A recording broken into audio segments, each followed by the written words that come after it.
Bien sûr. Parce que quand on dit récompense, les gens voilà, voient tout de suite l'argent, les biens. La récompense, c'est le résultat d'une action que tu as posée. Frère Cédric, c'est la récompense. Voilà, tu as menti, tu auras une récompense. Tu as avorté, tu auras une récompense. C'est pourquoi tu peux être stérile, c'est la récompense. Mais vous pensez que c'est comme on fait? C'est pas que c'est le diable, non, c'est la récompense. Où sont les hommes de justice? Où sont-ils? Grâce à quelque chose. Où sont passées les femmes de justice, les hommes de justice? Le trône de Dieu, frère, est aussi régi, n'est-ce pas, par le principe de justice.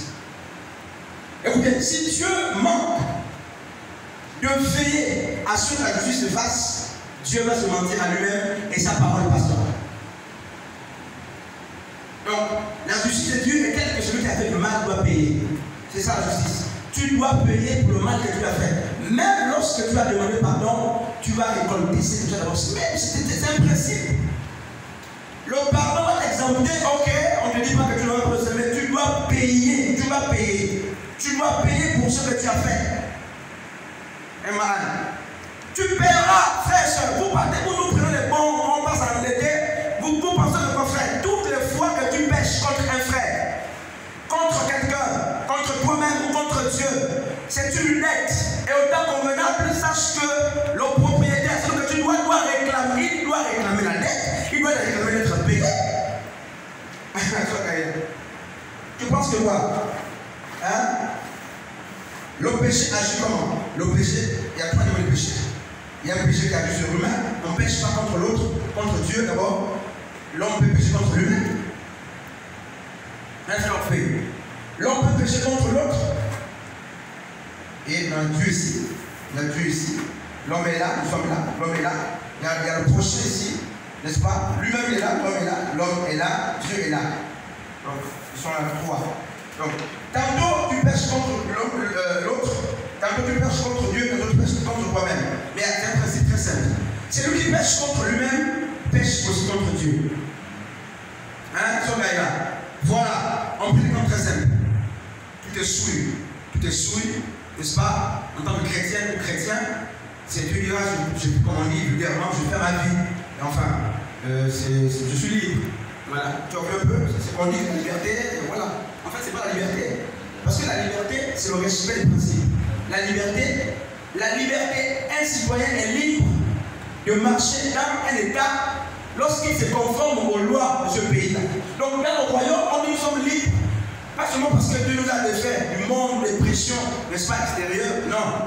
Mais l'autre point de la liberté est que nous nous conformons à ce que le royaume exige. Voici d'être les chrétiens libres. Tu n'es pas libre parce que tu fais ce que tu veux. Non, tu es libre parce que jusqu'ici, tu n'enfreins pas aux lois du Seigneur.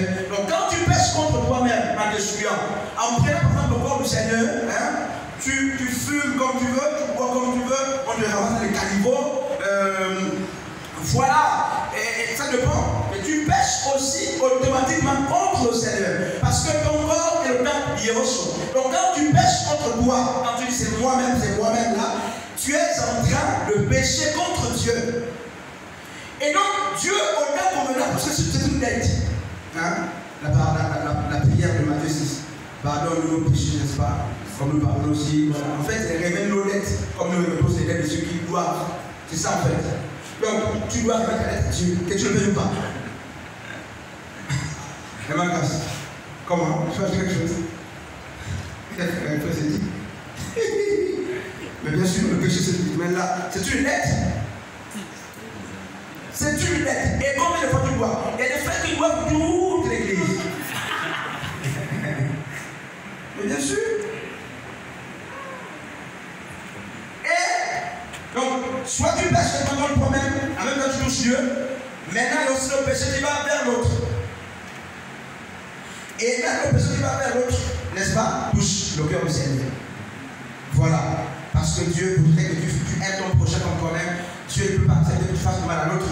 Et donc quand tu pêches contre l'autre, tu pêches contre Dieu. Quand tu pêches contre toi-même, tu pêches contre Dieu. Quand tu pêches contre Dieu, tu pêches contre Dieu. Voilà. Donc à tous les niveaux, tu es condamné. c'est dit. Il n'y a pas dit que je pêche, oui. Encore que tu peux aussi pécher contre l'autre ou pécher contre toi. Oui, c'est un exemple, un exemple. On a un exemple là, c'est un peu chaud, on va pécher ensemble, mais c'est bien possible. Bien sûr.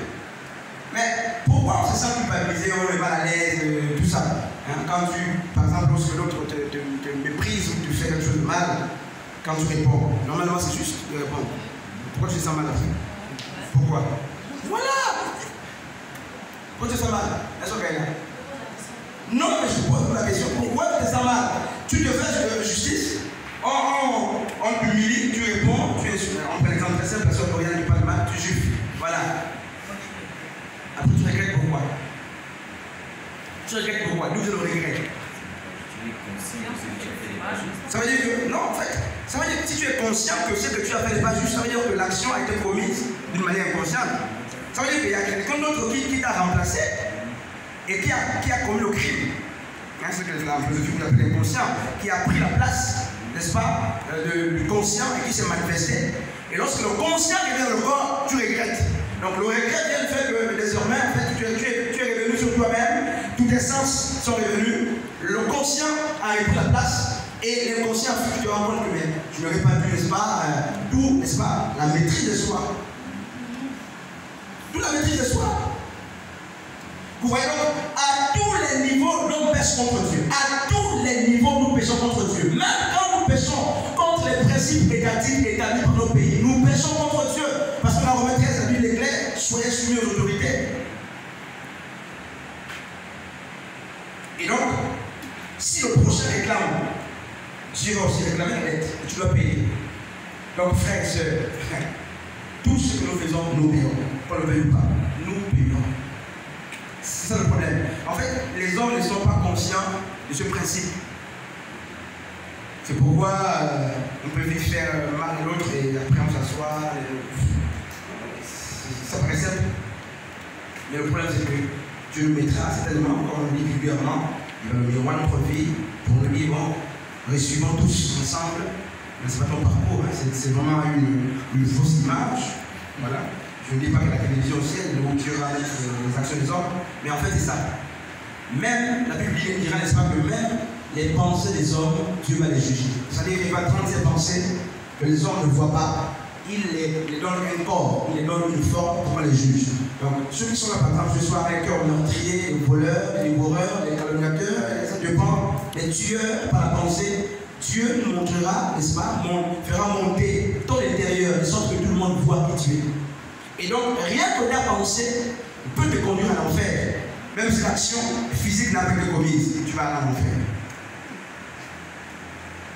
Bien sûr, on a fait ça. Oui. Pour ajouter aussi. Ajouter, oui. La justice est là. Un frère. Il faut appeler leur un frère en fait. Les élèves ont fini. Un frère. C'est que parent. Un frère ou une sœur, n'est-ce pas, que Dieu a déjà obscurci l'intelligence, ou du moins un frère ou une sœur qui est désormais conduit par l'esprit d'égarement, par n'est-ce pas, dans le livre de Thessaloniciens, c'est un frère qui a, n'est-ce pas, les mœurs obscurcies. La loi orale chez lui, regardez Balaam. Qu'est-ce qui se passe avec Balaam dans le Deutéronome 22-23?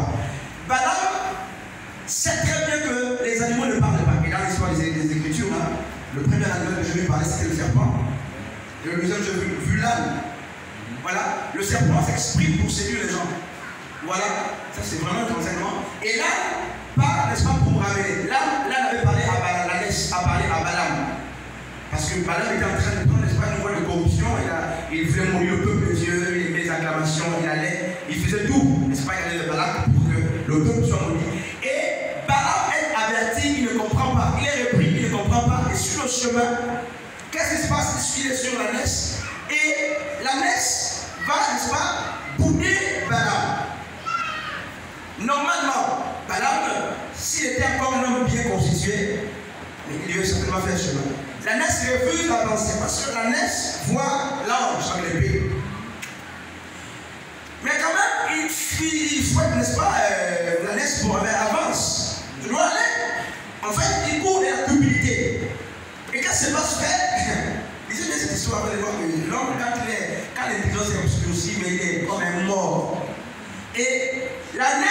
commencé à parler à Balaam. Et Balaam répond à Ness.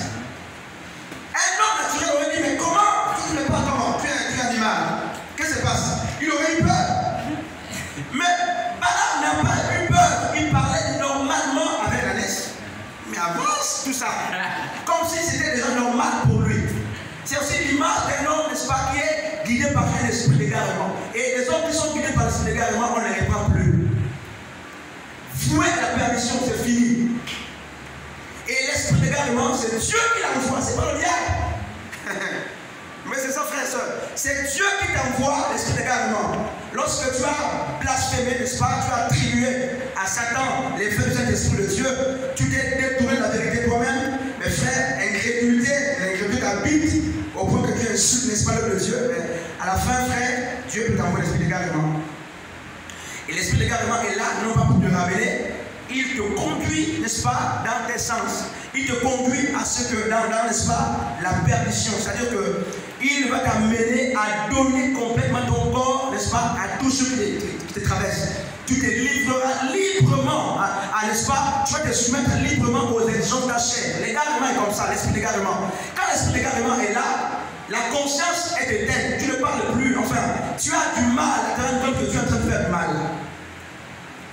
Et donc, comme Balaam, c'est normal de parler avec l'âne. Comme Balaam, c'est normal pour toi de t'asseoir, matin, midi, soir, de critiquer.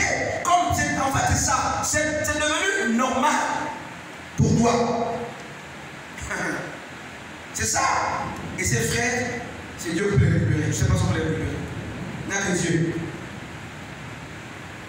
Toujours dire que la justice doit se faire. La justice doit se faire. Vous connaissez l'histoire que j'avais racontée ici, l'histoire du pasteur qui sortait avec, n'est-ce pas, la femme de ses serviteurs, de ses fils en foi. Et ça avait duré comme ça, n'est-ce pas? Il était marié également, et le pasteur s'était marié avec sa femme. Et vous connaissez l'histoire, en tout cas. Il sortait avec cette femme, voilà. Et le mari, qui était le fils du pasteur, avait constaté, il va monter, n'est-ce pas, une pièce théâtrale pour n'est-ce pas, attraper l'homme de Dieu. Il va dire à sa femme qu'il voyage et il va se cacher quelque part. L'homme de Dieu va aller, comme c'est cette histoire, je l'ai raconté plusieurs fois. Il va aller, n'est-ce pas, comme d'habitude sur la sœur, c'est disant que le frère en question n'était plus et il doit se passer. Et donc, le monsieur va venir la nuit, il va frapper la porte et le pasteur va aller dans l'armoire pour cette histoire. Et, n'est-ce pas, l'époux de la femme, de la sœur, va fermer à clé, n'est-ce pas, fermer l'armoire. C'était un samedi la nuit. Et, n'est-ce pas, le dimanche, le pasteur devait prêcher la parole du Seigneur. Et, n'est-ce pas, tout le peuple, une grande assemblée, s'est réuni comme là ce soir. Et on attend que l'homme de Dieu vienne pour, n'est-ce pas, il y avait une action de grâce ce jour-là, que l'homme de Dieu vienne pour prêcher la parole. Et le temps passe. Et le frère était bien habillé, n'est-ce pas, et ils vont, après la louange, pendant qu'on patiente le pasteur, le frère qui a fermé le pasteur dans le placard, va dire, n'est-ce pas, à la sécurité, allons chez moi là, j'ai l'action de grâce que je vais donner, n'est-ce pas, je vais donner au Seigneur. Alors, prendre cette action de grâce, ils sont allés, ils ont soulevé le placard, tout ça, ils ont amené, et c'était une grande offrande de sacrifice. Sur l'estrade. Et tout le monde acclamait la grande ou la grosse offrande de ce frère. Voilà. Et le frère a dit des choses dedans, n'est-ce pas? Ouvrons l'armoire. Et c'est le pasteur, le berger de l'assemblée, qui était dans l'armoire nue, comme il est né naturellement. Donc voilà. Et, n'est-ce pas, les frères vont ouvrir l'armoire. Et la grande surprise, le frère qui a ouvert s'est rendu compte que c'était pas normal. N'est-ce pas, il a voulu jeter le balle sur le pasteur. Et la foudre va tuer le frère qui avait fermé, n'est-ce pas, le pasteur dans le placard. Le pasteur va s'habiller, tout ça, avec le pain, tout ça. Il va demander pardon au peuple de Dieu. Excusez-moi, pardonnez-moi, je sais que j'ai commis un crime. Et, n'est-ce pas, mais le frère qui l'avait fermé dans le placard est mort. Voilà les gens qui veulent la justice. Pourtant, il avait raison. Pourtant, c'est sa femme. Et, selon Moïse, il a certainement raison de se comporter comme ça. bien sûr, humilier le pasteur. Et c'est comme ça que nous sommes. Mais la justice de Dieu, n'est-ce pas, doit dépasser cette justice. Et ce jour, les gens ont compris que ce n'est pas parce que la loi dit que lorsqu'on te doit, tu dois aller au tribunal, lorsqu'on te demande de le faire en tant que chrétien, tu n'es pas conduit par les principes de la loi. En tant que chrétien, vous portez plainte des tribunaux en tant que chrétien. Ce sont fait le plaidoyer devant les gens en tant que chrétien. Ça, c'est la justice humaine. Et ce fait qu'il fait la justice humaine, quand bien même il pouvait être soutenu par la loi, tu l'as désavoué. Ça veut dire que la justice de Dieu peut être présentée par rapport à la justice humaine. Là où la justice humaine libère, la justice de Dieu peut dire non, cessez. Et ça peut, n'est-ce pas, paraître mal, ça peut sonner mal, c'est la voix des hommes. Mais Dieu dit non, il faut arrêter. Ce frère est mort sur place. Et le pasteur a continué le ministère, ça continuait, n'est-ce pas, de grandir. Voici comment nous sommes. En voulant se faire justice, on périt. Il y a combien de frères qui n'ont plus la joie aujourd'hui, comme ils n'ont plus la joie aujourd'hui, ils ont vu se faire justice eux-mêmes, ils sont morts. La voie de la justice de Dieu, frères et sœurs, consiste à se revêtir, à se revêtir, n'est-ce pas, le caractère de Christ. Jésus n'a pas cherché à se faire justice lui-même. Il a pardonné. Il a toujours pardonné. Il a toujours pardonné. Parce qu'il avait compris que sa gloire passe par lui. Et quand vous lisez les Écritures, mais Jésus a reçu quel nom qui fait que devant tous les hommes, n'est-ce pas, les genoux fléchissent. C'est lequel? C'est lequel? La Bible est claire, il a ce nom, n'est-ce pas, devant lequel tout genou fléchira. Voilà. C'est quand? C'est après. Après avoir subi toutes ces choses. Mais vous vous rendez compte? C'est quel nom qu'il a reçu? Hein? C'est quel nom? Au-dessus de tous les noms. C'est lequel? Ouais, c'est ça. Jésus-Christ est là. Bon, Jésus-Christ. Parce que Jésus, c'était comme on voit un nom de famille, par exemple, ça. Parce qu'il n'était pas connu. Peut-être pas Jésus en ce temps. Mais c'était l'esprit. Ok. Vraiment, ok. Merci, frère Sam. Dieu le bénisse. Hein, sur Esther? Hein? Pourquoi Dieu l'a souverainement élevé et lui a donné le nom au-dessus de tous les noms? Tiens, pourquoi? Pourquoi Dieu l'a souverainement élevé? Hein, sur Daniel. Là. Hein, sur Esther, Marita. Rappelez-le, oui. À quel moment Jésus reçoit le nom au-dessus de tous les noms? La Bible parle de ça à quel moment? C'est après les humiliations, les outrages, après avoir vécu, n'est-ce pas, la mort, après avoir été conduit à la malédiction, tout ça. C'est là que Dieu l'a souverainement élevé. Donc nous voulons être élevés. Nous ne sommes même pas encore dans les persécutions. Nous voulons être élevés. Nous ne sommes pas encore humiliés. Nous voulons tirer l'élévation de nos frères. L'élévation se tire dans la boue, dans la poubelle. Je dis aux gens que remarquez que les semailles qu'on met à la poubelle poussent bien. Vous ne remarquez pas, frère. C'est un principe spirituel, c'est un principe naturel. Ceux qui sont humiliés pour la justice, c'est ça aussi qu'il faut préciser. Frères et sœurs seront élevés, que vous le vouliez ou pas. C'est comme ça. Ceux qui sont persécutés pour la justice, insultés pour la justice, frères, seront élevés au temps convenable. Donc quand on dit que tu recevras le nom au-dessus de tous les autres, ce n'est pas dans le nom naturel ou physique, non, c'est une position devant le Seigneur que tu auras. Et tel que nous sommes ce soir-là, chacun a une position devant le Seigneur. Et c'est laquelle? C'est quelle position? Alors que tu n'as pas accepté les humiliations, les insultes, les calomnies, tu les repousses, mais quand même tu veux que Dieu t'élève. Quand même tu veux que Dieu t'élève. Lorsque tu fais justice toi-même, tu veux quand même que Dieu t'élève. Tu veux répondre à tout, tu veux quand même que Dieu t'élève. Tu ne seras pas élevé. Ça c'est la justice des pharisiens. C'est la justice des scribes. Sortons, n'est-ce pas, de Babel, sortons de ce principe humain. Allons vers la justice qui est folie. Parce que la justice folie, frères et sœurs, la nature, l'homme n'accepte pas. Cette justice a amené Jésus à se taire.